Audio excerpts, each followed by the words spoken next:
Olá,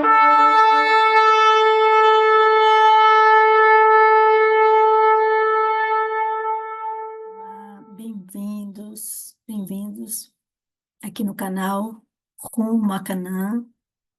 Hoje nós vamos conversar sobre mais um tema bem interessante. Entre as minhas leituras, meus estudos, me deparei com um assunto muito relevante que nós precisamos refletir um pouco.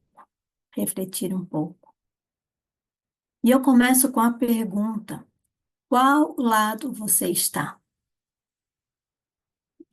Intrigante, né? Que lado você está?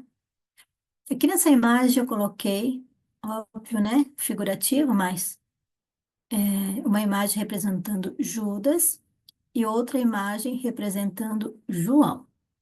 Então, nós temos aqui dois personagens da Bíblia, duas pessoas que conviveram, que compartilharam suas vidas, a caminhada com Cristo, com destinos diferentes, né? E nós vamos ver o porquê desse destino diferente, desse final diferente. Então, a pergunta é: qual lado você está? Ou poderia perguntar: com quem você se parece ou quem lhe representa? Judas ou João? Judas ou João? João e Judas. Vamos ver primeiro sobre João, né? Mas eu começaria falando ou lendo para vocês o seguinte: esses dois discípulos representam o mundo cristão. Todos professam ser seguidores de Cristo. Porém, enquanto uma classe anda em humildade e mansidão, apresentando ou aprendendo de Jesus, a outra mostra que eles não são obradores da palavra. Isso seria obras, fazer, realizar, ou no contexto bíblico, viver e obedecer, mas unicamente ouvintes. Uma classe é santificada pela verdade, ou seja, João, a classe onde está João, é santificado pela verdade. A outra nada conhece do poder transformador da graça divina. A primeira é daqueles que diariamente estão morrendo para o eu e vencendo o pecado. A última, que seria Judas, é aqueles que estão condescendendo com as concupiscências e se tornando servos de Satanás. Que frase pesada, né? Se tornando servos de Satanás. Quando nós paramos para meditar em versos bíblicos, nós temos a total clareza, desculpa, que só existem dois caminhos, só existem dois senhores. Ou eu estou seguindo e servindo, adorando a Deus, ou eu estou seguindo, servindo, adorando a Satanás. Pesado, mas é uma fonte verídica, é verdadeiro. Vamos agora analisar sobre João. Durante os anos da sua íntima relação com Cristo, foi ele muitas vezes advertido e admoestado pelo Salvador, e aceitou essas repreensões. Lembram que Deus repreende a quem ama? Como um pai ou uma mãe repreende o filho porque ama, quer o bem dele? Então, assim, o Senhor fazia com seus discípulos. E referente a João, o João aceitava as repreensões. Quando o caráter do ser divino lhe foi manifestado,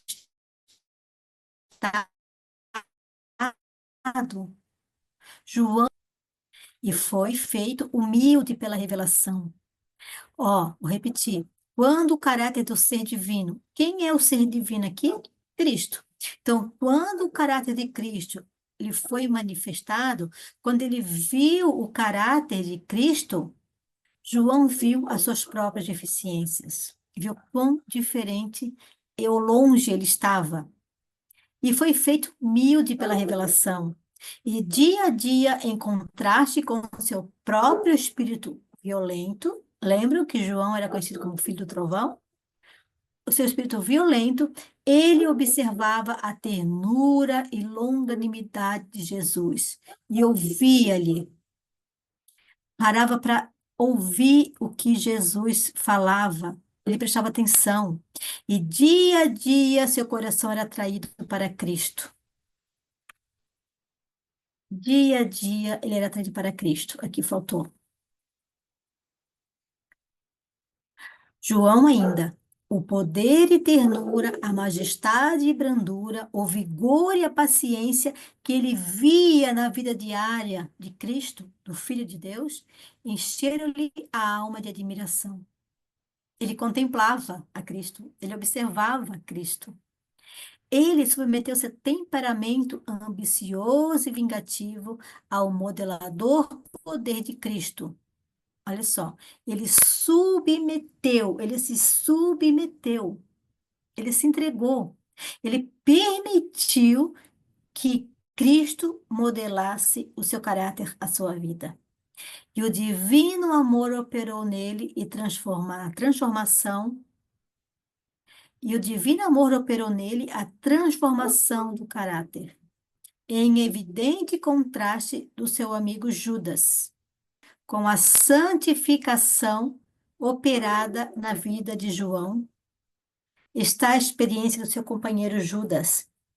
Aqui a gente vai ver o contraste de João. Então, resumindo, João, ele tinha defeitos, tanto que ele era conhecido como filho do trovão, né? Ele tinha defeitos de caráter, mas ele contemplava, ele era sincero a ponto de se submeter à palavra do Senhor, o Filho de Deus, a quem estava ali na frente dele. Ele se submetia, ele desejava ser transformado, ele contemplava Cristo, ele via o caráter de Cristo, o seu amor, sua mansidão, e isso atraía ele. Agora vamos ver Judas. Judas, assim como João, Judas professava ser discípulo de Cristo, mas possuía apenas uma aparência de piedade. Triste. Os dois eram discípulos de Cristo, os dois caminhavam com Cristo, os dois ouviam o ensinamento de Cristo, os dois estaram no ombro de Cristo, mas possuía apenas uma aparência de piedade. Era isso uma coisa externa, não vinha de dentro, não era do coração, não era sincero. Por quê? Será que não era sincero? Nós vamos ver. Ele não era insensível à beleza do caráter de Cristo. Veja, ele não era insensível. Ele não era insensível, ele sentia. Olha o que fala mais. E muitas vezes, ao ouvir as palavras do Salvador, vinha-lhe a convicção, mas ele não humilhava o coração, nem confessava seus pecados. Vamos refletir um pouquinho aqui. Às vezes, não posso falar de mim, né? Porque é, estou nessa caminhada praticamente 20, 30 anos. Vou colocar assim. Eu tinha 20. Eu tinha 20 quando comecei a conhecer a Cristo.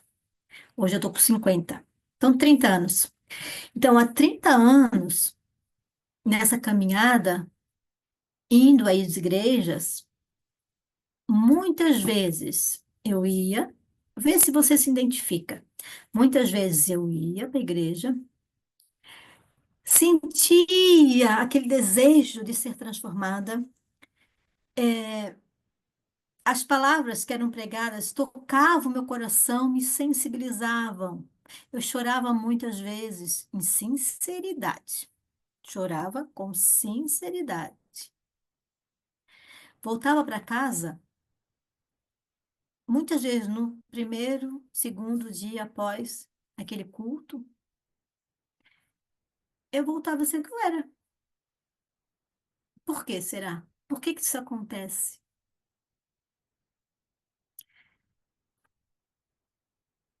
como Judas, eu não era insensível à beleza do caráter de Cristo. Como Judas, muitas vezes, ao ouvir as palavras do Salvador, vinha a minha convicção que aquilo ali era o certo, era o caminho verdadeiro, era a salvação e era aquilo que eu queria. Mas ele não humilhava o coração nem confessava seus pecados. Será que às vezes a gente realmente confessa todos os nossos pecados? Aqui, não digo daqueles pecados que os outros podem ver, porque esses são muito fáceis.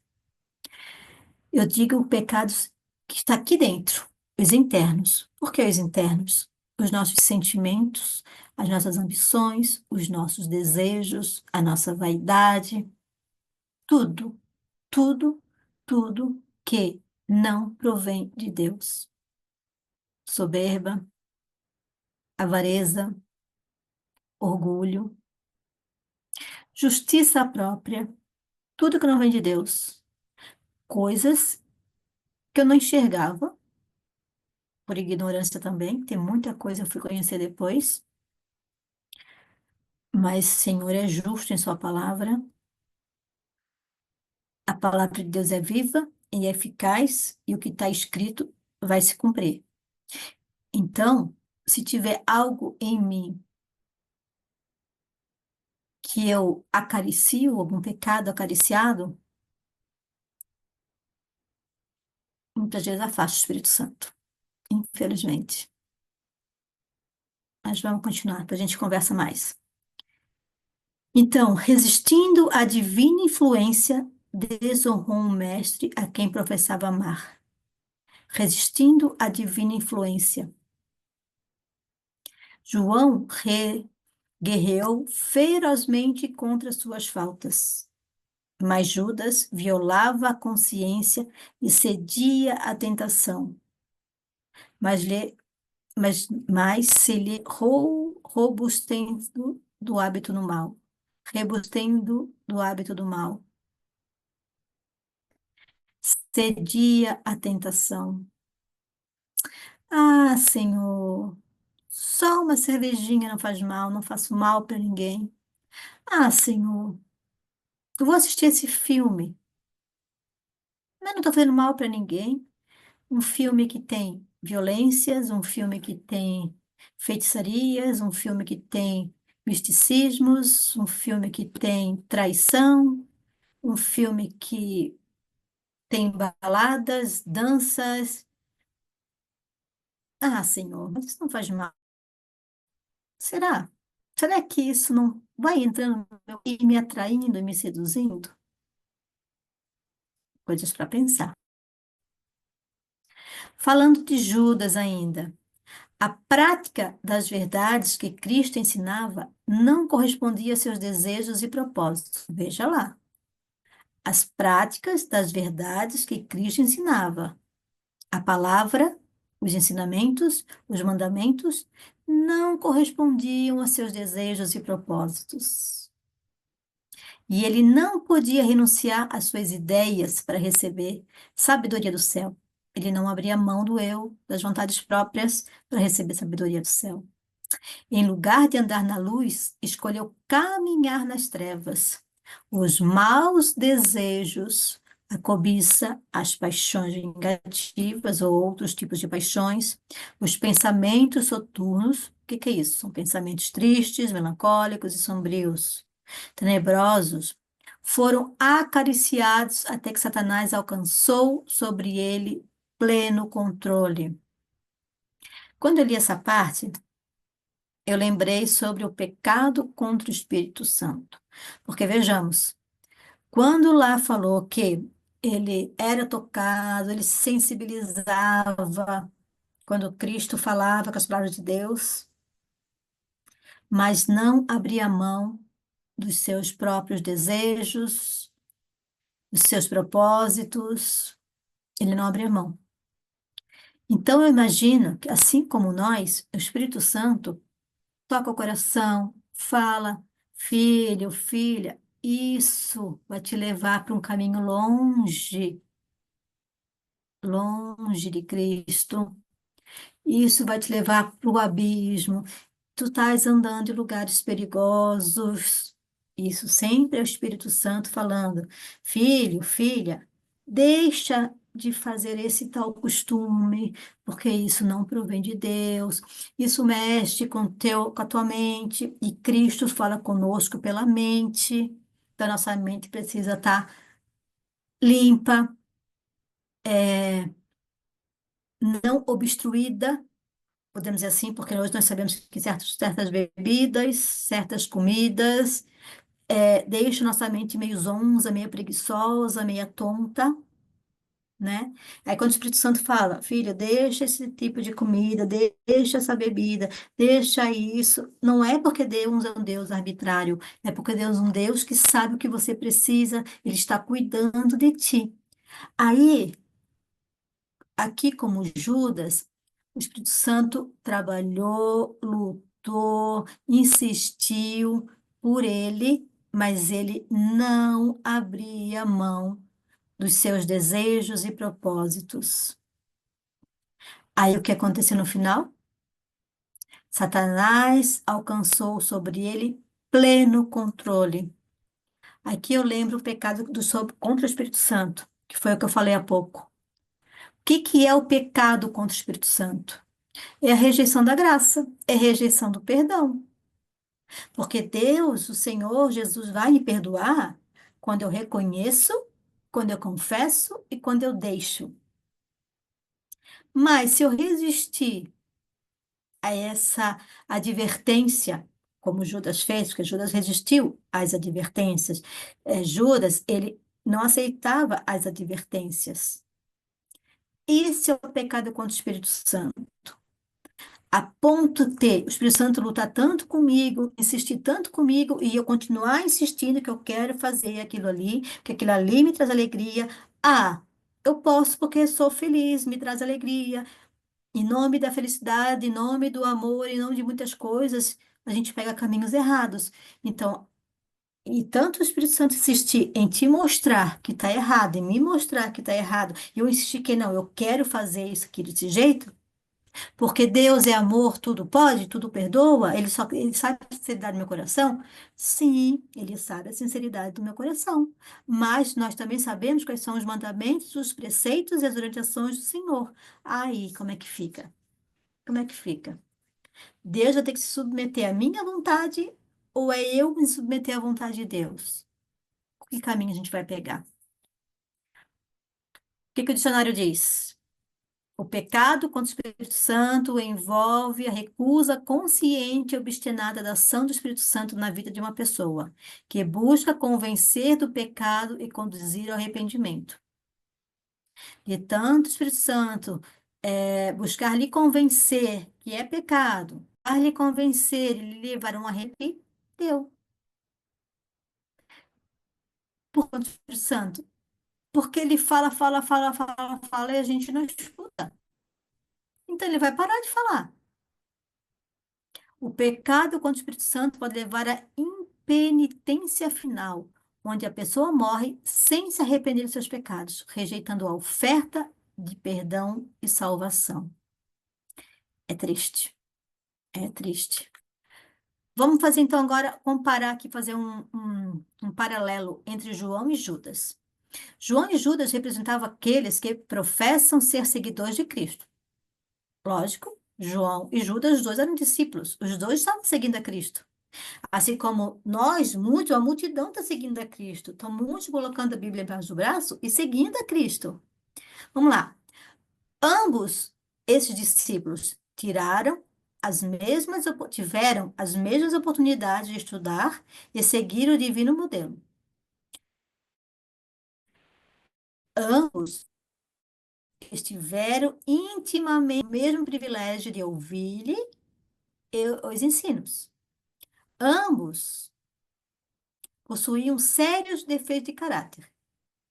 João não era muito diferente de Judas na questão de defeitos, de pecados, de necessidade de serem moldados e pelo Espírito Santo. Ambos, nessa parte, eles eram iguais. Ambos tiveram acesso à divina graça que transforma o caráter. Os dois, como muitos de nós hoje temos o acesso à divina graça que transforma o caráter. Mas vamos lá. Mas ao passo que um, em humilhação, estava aprendendo de Jesus, o outro revelava não ser cumpridor da palavra, mas apenas ouvinte. Judas ouvia as palavras do Senhor, mas não era obediente. Judas sabia o que era para ser feito, ou sabia o que deveria fazer, mas resistia porque para ele tinha mais valor naquele momento era fazer sua própria vontade, os seus desejos. Um, morrendo diariamente para o eu e vencendo o pecado, era santificado pela verdade. O outro, resistindo ao poder transformador da graça e condescendendo com os desejos egoístas, que era levado para a escravidão de Satanás. Quando eu leio isso, eu fico sem palavras. Não é brincadeira, gente. É ter uma aparência de cristão, ou dizer que ama Cristo, que Deus é amor, que não posso viver sem o Senhor, ou sempre, mediante alguma dificuldade, ai meu Deus, ai meu Deus, ai meu Deus. Ou seja, eu quero as bênçãos, eu quero a proteção, eu quero o livramento, eu quero a salvação, mas não quero compromisso. Quando a Bíblia fala que Cristo é o noivo, a igreja, nós somos a noiva, a gente entende que há um relacionamento que precisa ser consolidado. Num casamento, precisa ter intimidade, confiança, fidelidade. Fidelidade. Se eu digo que eu sou a noiva de Cristo, se eu digo que eu sou de Cristo, como eu posso fazer coisas que Cristo pede para não fazer, orienta para não fazer? Como é que eu classifico isso com essa ação? Traição? Adultério? Porque só há dois senhores? Então, se eu não estou seguindo ao meu Senhor Jesus, se só há dois caminhos, eu estou seguindo e servindo a quem? Isso não é traição?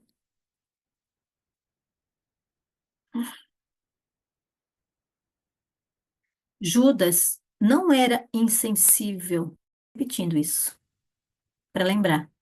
Judas não era insensível à beleza do caráter. E muitas vezes, ao ouvir a palavra do Salvador, vinha-lhe a convicção. O Espírito Santo falava com ele, ele ouvia. Mas é como se saindo da presença do Senhor, o eu dele falava mais forte. Os desejos dele falavam mais forte. As vontades dele falavam mais forte.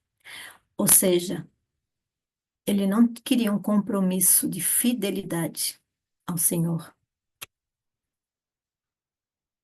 Uma transformação de caráter, como a que se vê na vida de João, é sempre o resultado da comunhão com Cristo. Para haver marcados, pode haver marcados defeitos na vida de um indivíduo. Contudo, quando ele se torna um verdadeiro discípulo de Cristo, o poder da divina graça transforma-o e santifica. Contemplando como num espelho a glória do Senhor, é transformado de glória em glória até alcançar a semelhança daquele a quem adora.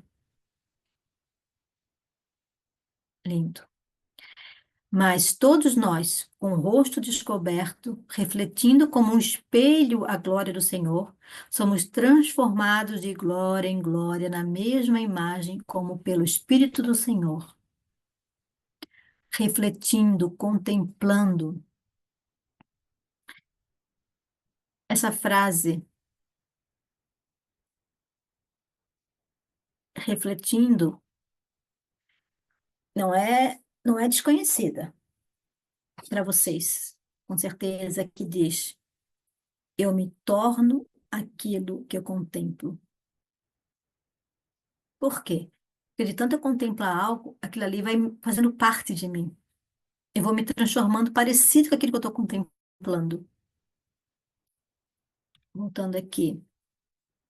Mas todos nós, com o rosto descoberto, refletindo como um espelho a glória do Senhor, somos transformados de glória em glória na mesma imagem, como pelo Espírito do Senhor,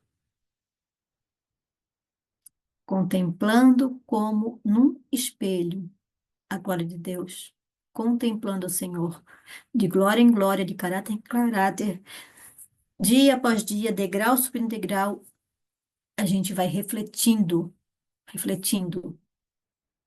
a glória do Senhor. Esta é a vontade de Deus, escreve o apóstolo Paulo, a vossa santificação. Em todo o seu trato com o seu povo, o objetivo de Deus é a santificação da igreja. Ele os escolheu desde a eternidade para que fossem santos. Deu-lhes seu Filho para morrer por eles, a fim de que pudessem ser santificados pela obediência à verdade, despidos de toda a mesquinhez do eu.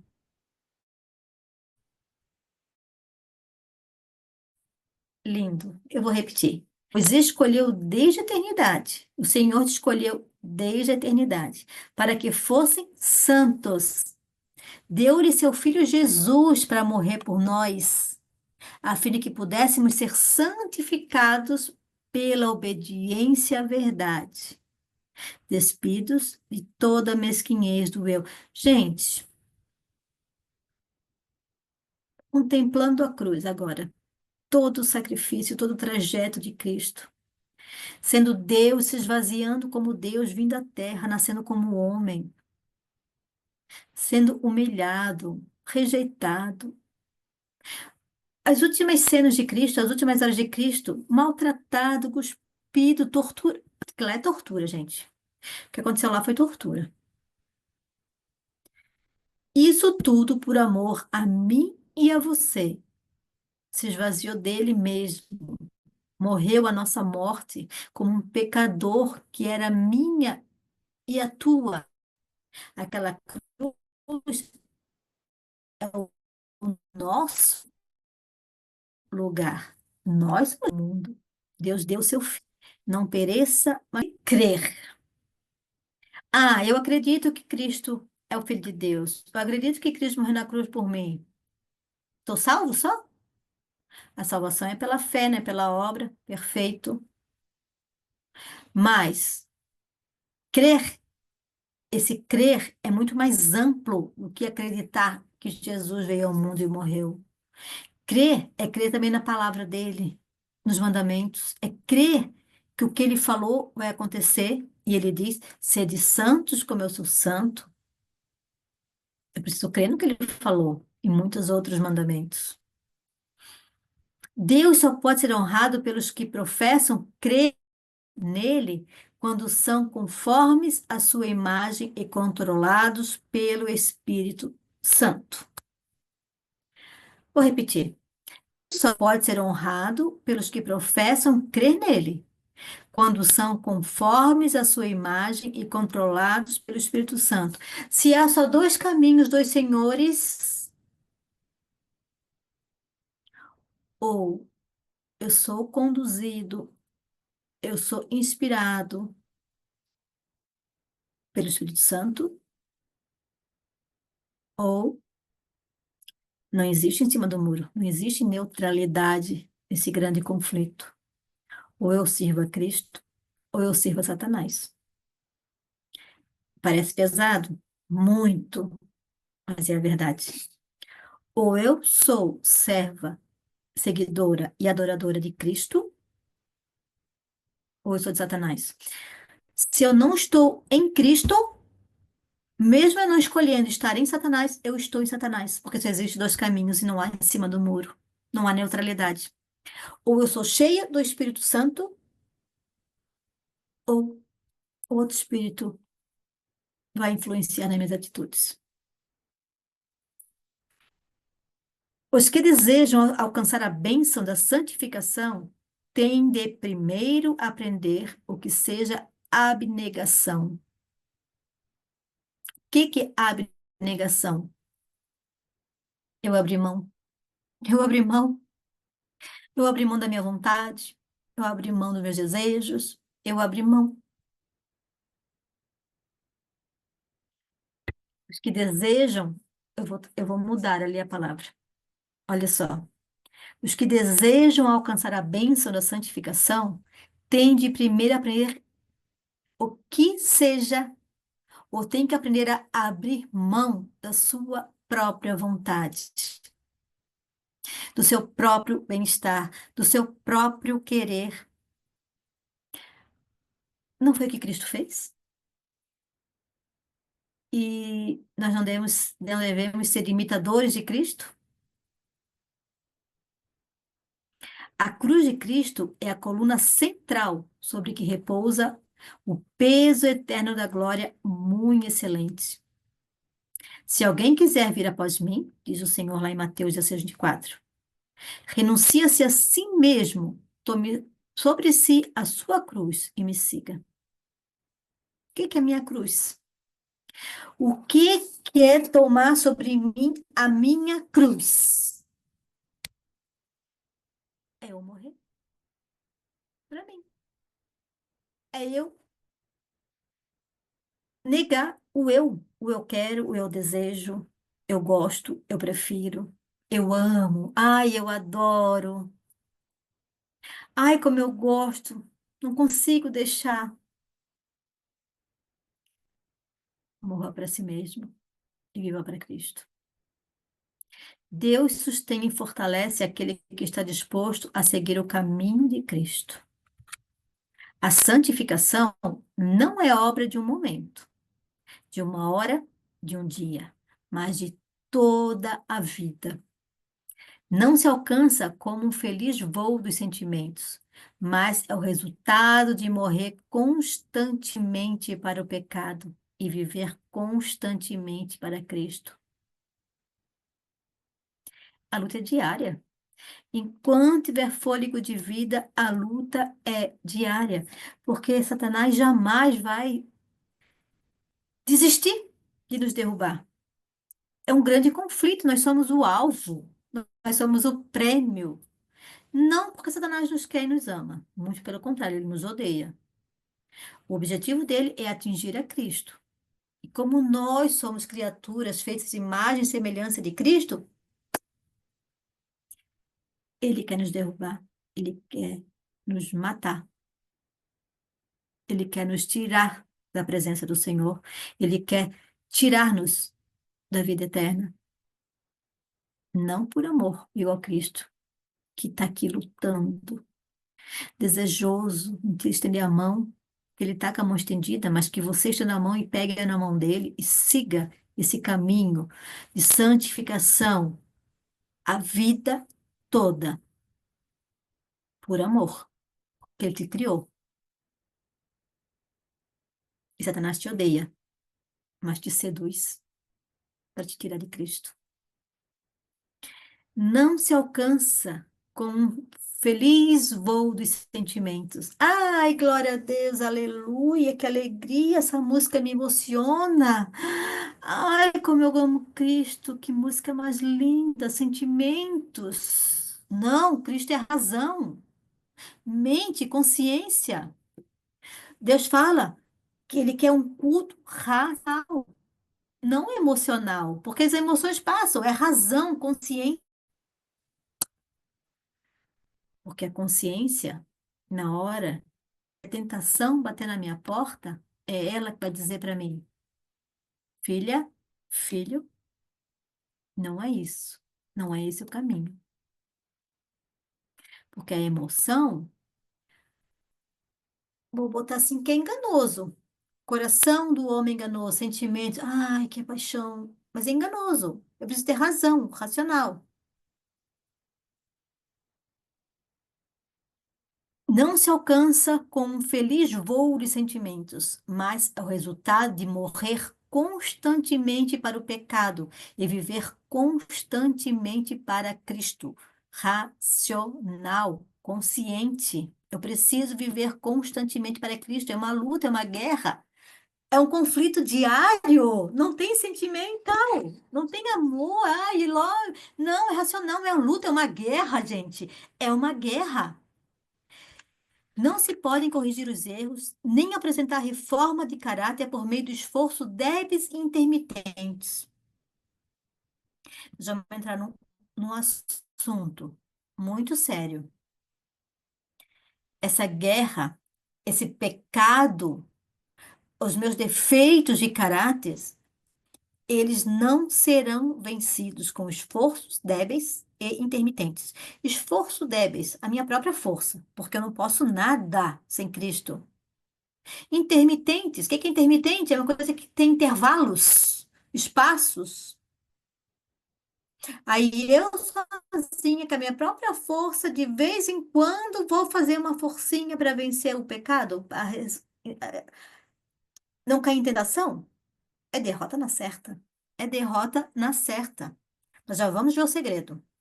Só podemos vencer mediante longos e perseverantes esforços, severa disciplina. Severa disciplina, educação de Cristo, educação do céu, verdadeira educação. Nós somos ensinados totalmente errado, nós crescemos com uma educação errada. Você consegue compreender isso? Nós crescemos com educação errada. Mas, vamos lá, no meio dessa luta, porque nós não sabemos qual terrível será a luta do dia seguinte. Nós estamos no meio de uma guerra. Todo dia é uma luta. Enquanto reinar Satanás, enquanto Satanás não for destruído totalmente por Cristo quando ele vier, teremos de subjugar o próprio eu e vencer os pecados que nos assaltam. Enquanto durar a vida, não haverá ocasião de repouso. Enquanto eu viver, não vai ter trégua, não tem férias de Cristo. Porque quando eu sair da presença de Cristo, eu tropeço. O meu eu fala mais alto, o meu querer fala mais alto, e a minha carne sempre vai desejar o errado, porque a minha natureza é pecaminosa. Se Cristo não estiver em mim, Cristo não viver em mim, o meu eu vai se esbaldar, vai fazer o que ele quer.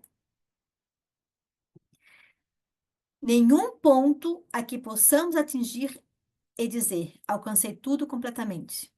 Nós nunca vamos estar prontos.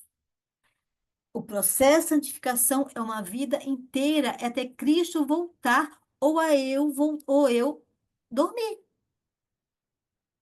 dormir no pó da terra. Enquanto tiver fôlego de vida, é luta constante. Luta constante.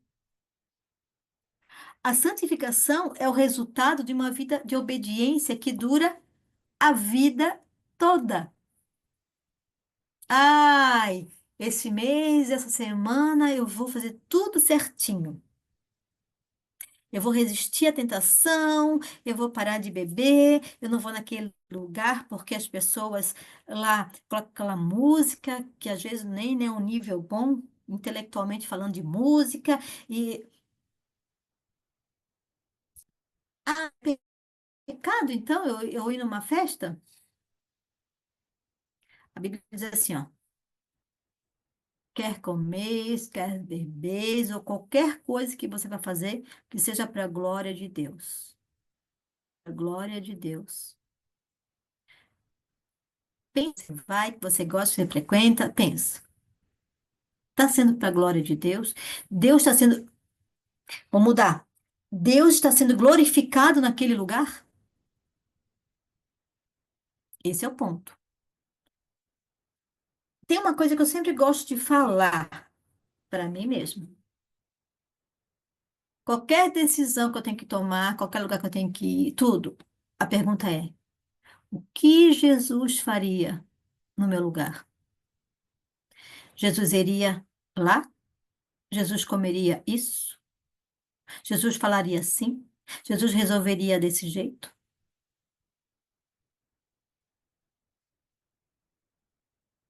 Jesus já assistiria esse filme? Para pensar. Quem está de pé, cuida para não cair. 1 Coríntios 10, 12. Porque a santificação é um processo que dura a vida toda.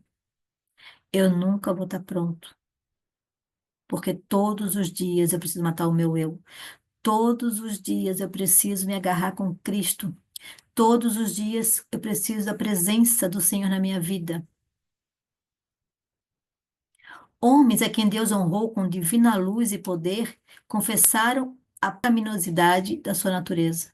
Eles não puseram a sua confiança na carne, ou seja, neles mesmos, nem alegaram possuir justiça própria, mas confiaram inteiramente na justiça de Cristo. A cada passo para frente em nossa experiência cristã, nosso arrependimento se aprofundará. Saberemos que nossa suficiência está em Cristo unicamente e faremos nossa própria a confissão dos apóstolos, ou seja, nós vamos falar como os apóstolos. Eu sei que em mim, isto é, na minha carne, não habita bem algum, mas longe esteja de mim gloriar-me, a não ser na cruz do nosso Senhor Jesus Cristo, pela qual o mundo está crucificado para mim e eu para o mundo. Cristo em mim. Cristo em mim. O que é Cristo em mim? Como que Cristo vai estar em mim? Cristo em mim. E o Verbo se fez carne e habitava entre nós. Cristo, naquela época que ele nasceu, ele andava pelo meio dos povos. O Verbo se fez carne e andava entre nós. Cristo subiu numa nuvem, nos deu a promessa do Espírito Santo, que andaria conosco, nos ensinaria, que mostraria o caminho, a justiça, o juízo, o arrependimento. Então, como é que Cristo vai estar em mim se ele está no céu?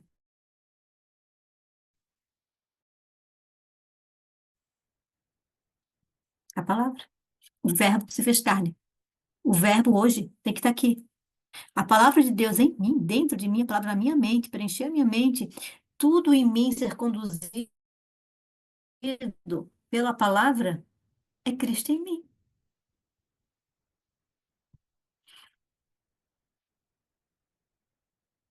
Fazendo uma profissão de fé em Cristo. Crer que Jesus não era um impostor, como muitos falam, e que a Bíblia, a religião da Bíblia, não é uma fábula. Que muitos falam que a Bíblia não é para confiar. Então não basta eu crer no que a Bíblia fala de Deus, não basta eu crer que Jesus Cristo veio ao mundo, não basta isso. A salvação é pela fé, não pelas obras. Mas as minhas obras, elas têm que condizer com a minha fé.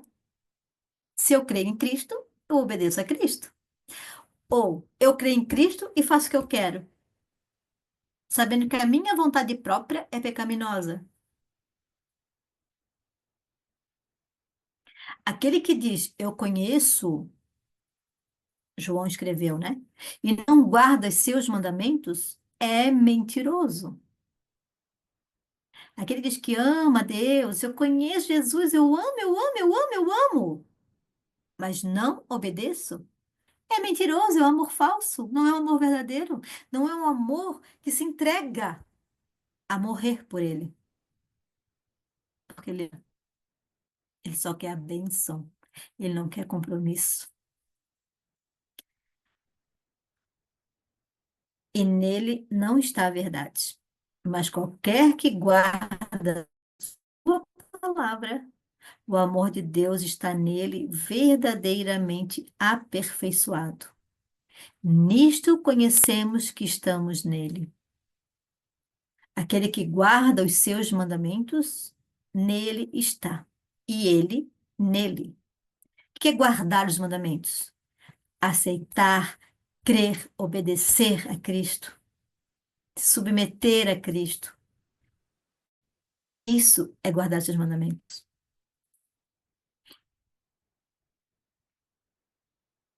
João não ensinou que a salvação deve ser adquirida pela obediência, como eu já falei, não é pela obra. Salvação não é pela obra, mas que a obediência é fruto da fé e do amor. João se apaixonou tanto por Cristo que ele obedeceu, ele creu, ele teve fé. Judas achava que amava Cristo, achava que amava, mas não queria obedecer. E bem sabeis que ele se manifestou para tirar os nossos pecados, disse. E nele não há pecado. Qualquer que permanece nele não peca. Qualquer que peca não ouviu nem o conheceu. Se estivéssemos em Cristo, se o amor de Deus estiver no coração, nossos sentimentos, pensamentos e ações estarão em harmonia com a vontade de Deus. Porque Cristo vai estar em nós. A palavra vai estar dentro de nós. O coração santificado está em harmonia com os preceitos da lei de Deus. Lindo. Muitos há que, embora procurando obedecer os mandamentos de Deus, têm pouca paz e alegria. Aqui nós estamos falando de uma pessoa que ama Cristo e obedece, entre aspas. Por quê? Olha só. Muitos há que, embora procurando obedecer aos mandamentos de Deus, têm pouca paz e alegria. Esta falha em sua experiência é o resultado da falta de exercitar a fé. Fé, fé na palavra. A palavra de Deus são todas promessas. E se eu não crer nessas promessas, eu não vou ter alegria. Por quê? Porque a Bíblia diz que no mundo tereis aflições, mas tem de bom ânimo. Como que eu vou ter bom ânimo nas aflições? Conhecendo a palavra, as promessas. Promessas de livramento, promessas que não vai faltar o pão, promessas que o Senhor vai salvar nossos filhos, promessa de livramentos, promessa de tudo. Ah, tá, mas tem um monte de gente fiel que eu conheço que sofreu alguma coisa muito triste. Deus não estava com ele? Deus não estava com Jesus? A Bíblia diz que todas as coisas colaboram para o bem daqueles que amam a Cristo. Todas as coisas colaboram para o bem. Se é todas as coisas tristes também. Quando acontece algo, primeiro, uma pessoa bem fiel verdadeiramente,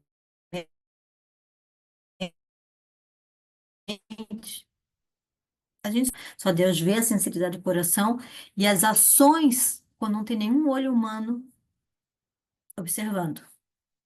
Então, assim, a gente vai falar que uma pessoa é totalmente serva, fiel a Deus, pelo que a gente conhece por fora. Tudo bem que a Bíblia diz que pelos frutos conhecereis a árvore.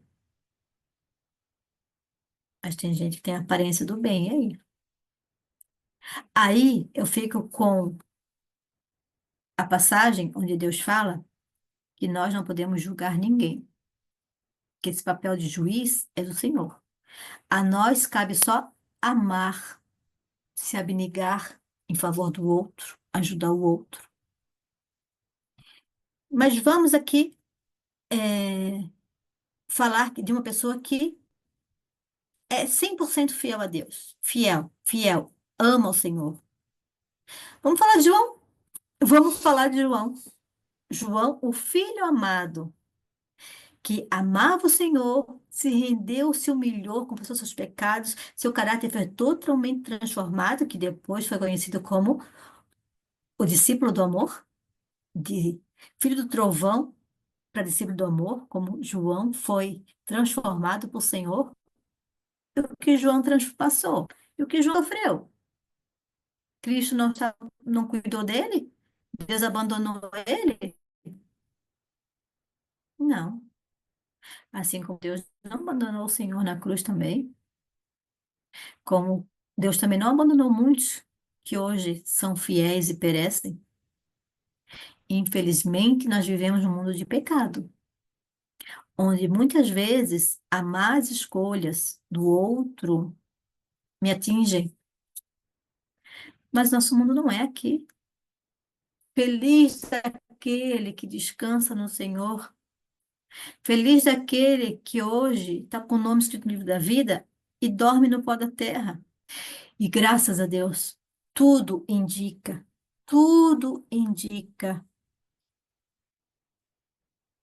que o fim está próximo. O fim desse mundo de maldade, de crueldade, e vai piorar mais ainda, queridos, vai piorar mais ainda.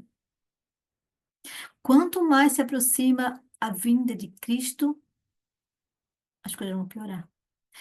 Principalmente para os fiéis, porque Satanás está rugindo como um leão, buscando a quem possa tragar, e quer matar tudo, quer levar todo mundo. E muitas pessoas hoje já são usadas pelo inimigo e nem percebem. E através delas há tanta maldade, tanto roubo, tanta injustiça, tanta ganância, tanta crueldade, tanta guerra.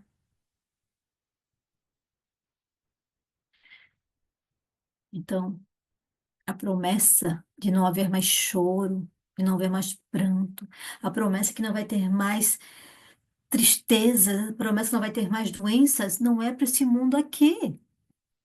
Não é para esse mundo. É para nossa eternidade. É para nossa casa lá na eternidade. Não é aqui. E graças a Deus que nós estamos no fim já.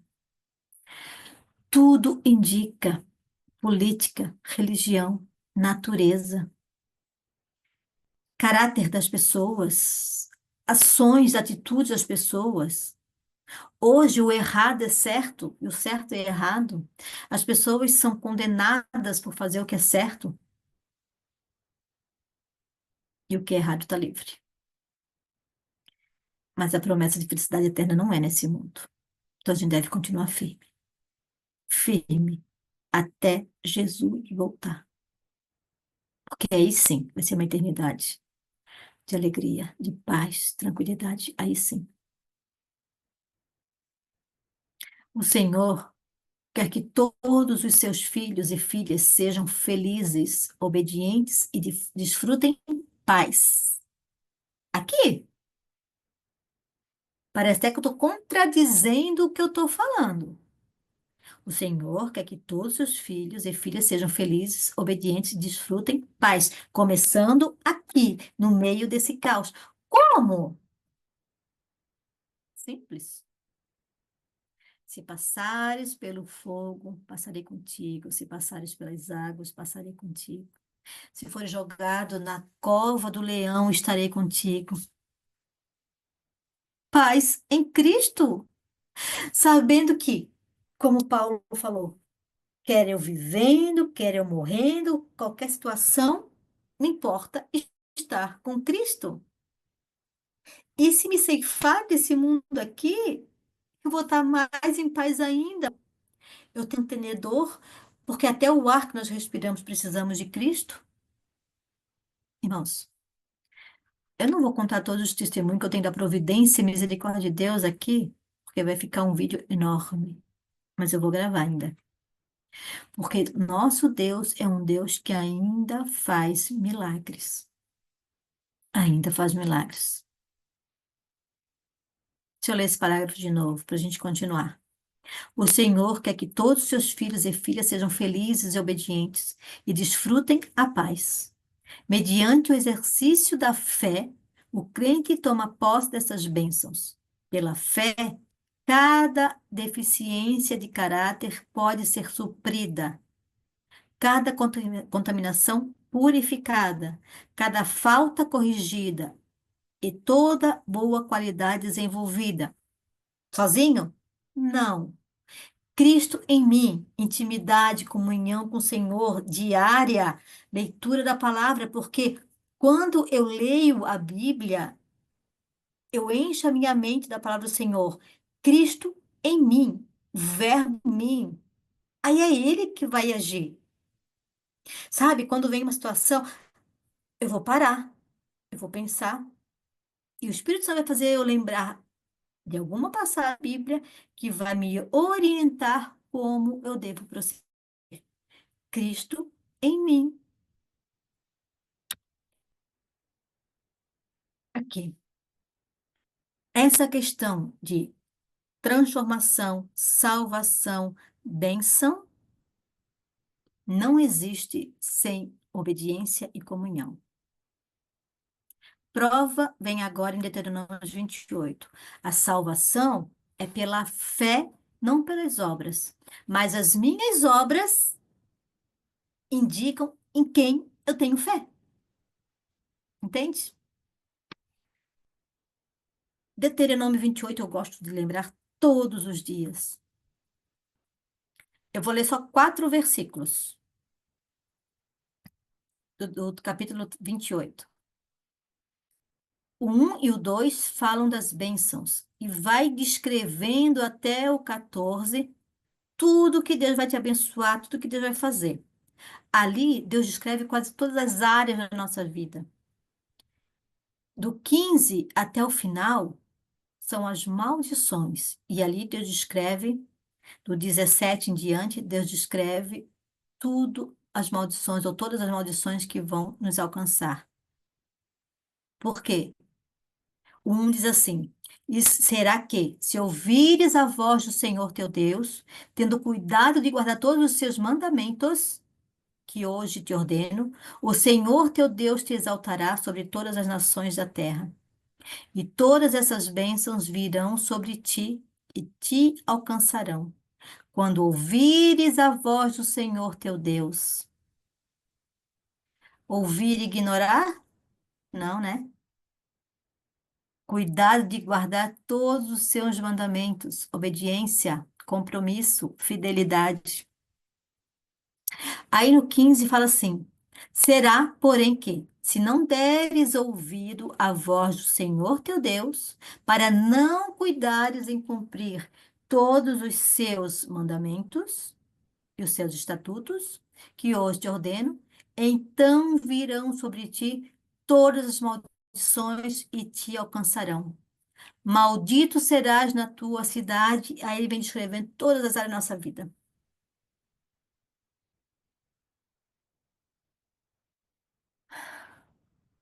Não basta só dizer que ama. Não basta só dizer que ama. Não basta só se emocionar. Não basta. O Senhor Jesus fez desse jeito. Ele só se emocionou. Ai, eu amo os meus filhinhos lá na terra. Eu amo. São feitos a minha imagem e semelhança. Eu amo.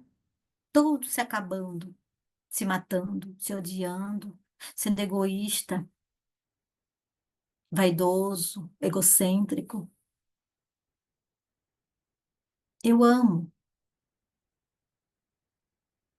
Deus não ficou só na palavra. O Senhor Jesus não ficou só na palavra.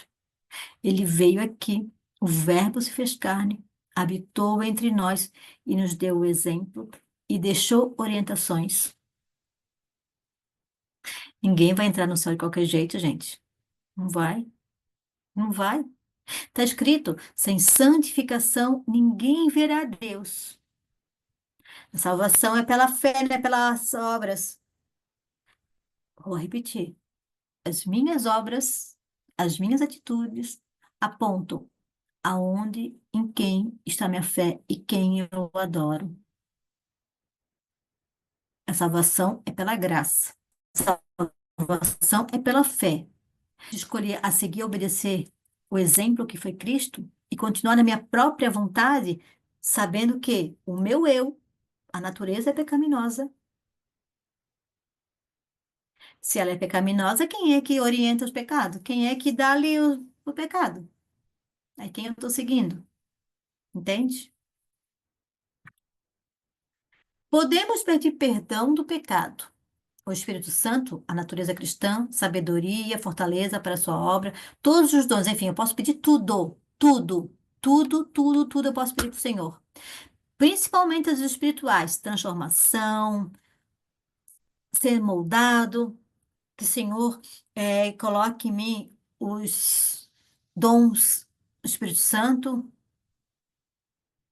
sabedoria do alto, tudo, tudo e muito mais, muito mais. Porque eu sempre vou em Isaías 49:25, quando o Senhor promete tirar os meus filhos das garras de Satanás e e salvá-los. O Senhor promete que nunca vai mendigar o pão. Isso não significa que vai ser rico? Pode ser. Primeiro, Deus é dono do ouro e da prata. Quando Deus abençoa alguém financeiramente, é porque ele tem um coração não avarento e ele vai ajudar muitas vidas, principalmente na proclamação do evangelho. Mas eu posso ser rica tendo apenas a bolacha de água e sal e água para comer. Deus é que sabe. Deus é que sabe. O que eu sei é que o justo nunca vai mendigar o pão. Sempre vai ter algo para comer. Sempre. E ali está. E essas promessas, a resposta vai ser: recebereis. Deuteronômio 28. Se ouvires a voz do Senhor e obedeceres. Vou completar com outro versículo. Tudo o que pedires, recebereis. Gente, esse tudo que pedires e recebereis não é tudo, tudo de qualquer jeito. É tudo que não vai me tirar da presença do Senhor. É tudo que não vai me afastar da comunhão com Cristo. Entende? Olha só, foi no monte com Deus que Moisés contemplou o modelo da maravilhosa construção que devia ser o lugar da habitação da glória do Senhor, o santuário terrestre. E no monte com Deus, no lugar secreto da comunhão, que devemos contemplar seu glorioso ideal para a humanidade. No monte com Deus, lugar secreto, ou seja, comunhão, intimidade, só eu e Deus. Devemos congregar, devemos nos reunir com os irmãos, estudar, louvar, mas eu preciso da minha comunhão pessoal, sozinha, eu e Deus. Entende? Isso é a cereja do bolo, particular com o Senhor. Todos os dias ter um particular com o Senhor, todos os dias. Nesse lugar secreto da comunhão, eu preciso tirar um momento todos os dias. Porque lembram? A luta. Satanás não está brincando. Nós sim brincamos de ser crente, mas Satanás não brinca. A luta diária, constante. E nesse lugar secreto de comunhão, devemos contemplar seu glorioso ideal para a humanidade. E também devemos contemplar o sacrifício de Cristo todos os dias, lembrar o que ele fez por mim, o que ele fez por ti. Aquela cruz era para mim. Todos os dias, se lembrar, aquela cruz era para mim. E ele morreu no meu lugar. A verdadeira santificação significa perfeito amor, perfeita obediência, perfeita conformidade com a vontade de Deus. Devemos santificar-nos para Deus mediante a obediência da sua palavra, obediência dos seus mandamentos. Não somos ainda perfeitos, mas é nosso privilégio de desvencilharmos dos obstáculos do eu e do pecado e prosseguir para a perfeição. Lembram? A santificação é um processo de toda a vida. Eu nunca vou estar pronto. Então, nós nunca seremos perfeitos, mas eu não posso usar isso, eu nunca vou ser perfeito, e me conformar com o errado, me conformar, baixar a guarda, me conformar e fazer a minha própria vontade, sabendo que aquela minha vontade ali vai contra a vontade de Deus. Então, tem assim, são coisas que precisavam ser muito refletidas. Nós não somos perfeitos. Eu não sou perfeito, então se eu não sou perfeita, eu vou fazer um pecadinho ali, um pecadinho ali. Ai, mas Jesus me ama, mas Jesus me ama, Jesus me ama, Jesus conhece meu coração. Ele conhece o coração, ele sabe que tu gosta de fazer aquilo ali e usa as coisas como desculpas. Nós não somos perfeitos, mas estamos no processo da santidade, todos os dias abrindo mão do que a gente sabe que é errado. e buscando em Deus, clamando a Deus forças, porque só o Senhor, só o Espírito Santo pode fazer essa obra em nós.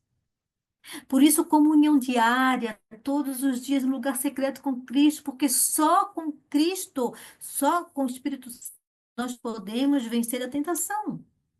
Porque, na verdade, não é nós que vamos vencer a tentação, é Ele que vence a tentação em nós, por nós. Entende? Grandes possibilidades, altas e santas, conquistadas, são colocadas ao alcance de todos. Todos. Judas e João, as possibilidades estão sendo dadas a todos. A razão por que muitos nessa época não fazem maiores progressos na vida religiosa é interpretarem a vontade divina como sendo apenas o que eles gostariam de fazer. Ou seja, trazendo Deus a ser o meu servo. Eu imagino assim, trazendo Deus, rebaixando a vontade de Deus, a minha vontade. Deus tem que se modelar ao meu querer, aos meus gostos. Deus tem que se modelar a mim, não eu a Deus. Quando, na verdade, estão seguindo seus próprios desejos. Esses não têm conflito com o eu, a luta diária, a guerra diária. Não tem, porque eu gosto disso, eu gosto daquilo, mas a pessoa nesse intermitente, nesse intervalo, nesse espaço, onde eu paro de ser um pouquinho cristã, de ser obediente a Cristo, vou fazer a minha vontadezinha, se eu encapoto, morri sem salvação, porque estava brincando de ser crente, ou traindo o meu noivo, né? Pulei a cerca, saí um pouquinho para fazer a minha vontade.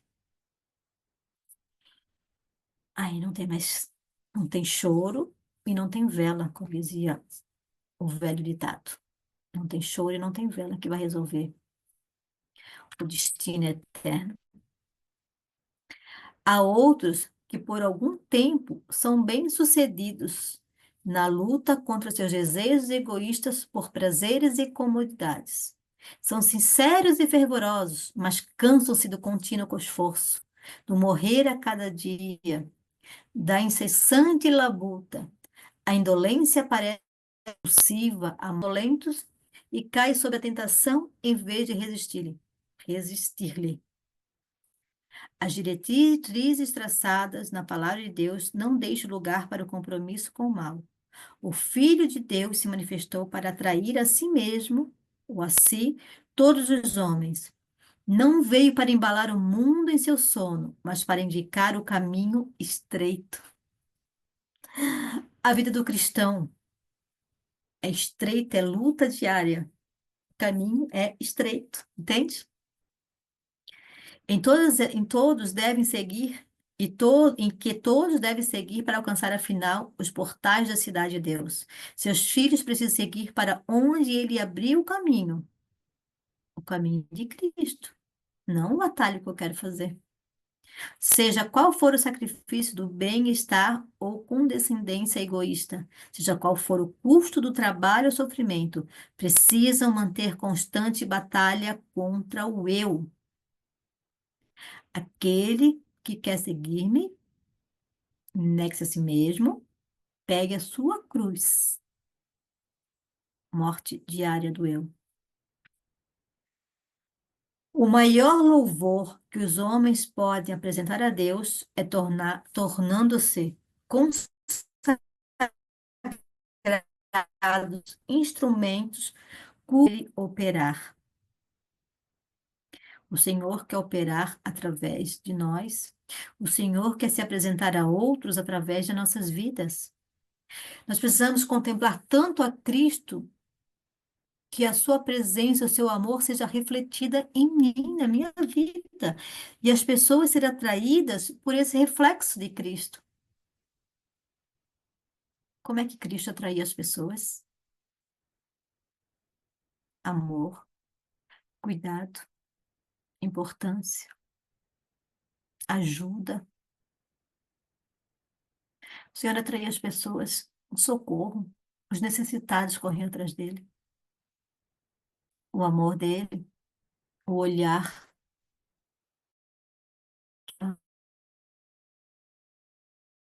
olhar, aquele olhar, nós devemos ser imitadores de Cristo em tudo.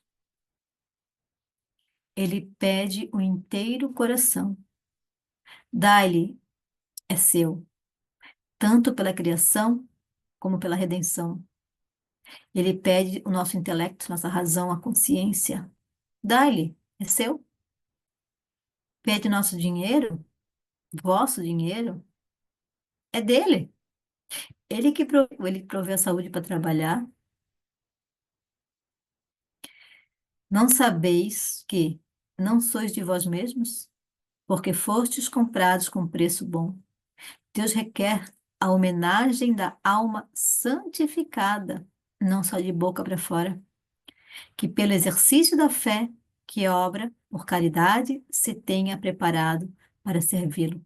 Ele ergue perante nós o mais alto ideal, a perfeição mesmo. Pede que sejamos completos e absolutamente por Ele neste mundo, como Ele está por nós, na presença de Deus. Porque esta é a vontade de Deus no tocante a vós. Amém. A vossa santificação. 1 Tessalonicenses 4:3. E esta também é a vossa vontade? Nossos pecados ou vossos pecados, nossos pecados, meu pecado, teu pecado, podem ser como uma montanha diante de nós.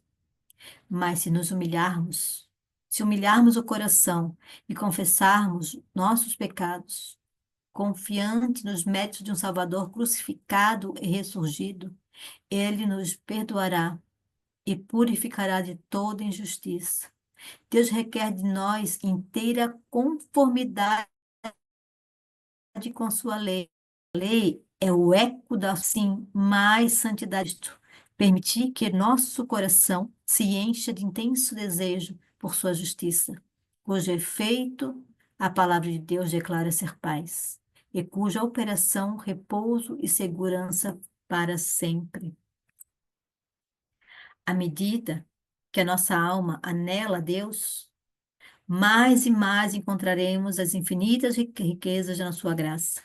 Ao contemplarmos essas riquezas, passaremos a possuir as revelações do médio sacrifício do Salvador, a proteção da sua justiça, a plenitude da sua sabedoria e seu poder, de vos apresentar diante do Pai, imaculados e irrepreensíveis. Esse texto está no livro Atos dos Apóstolos, capítulo 55.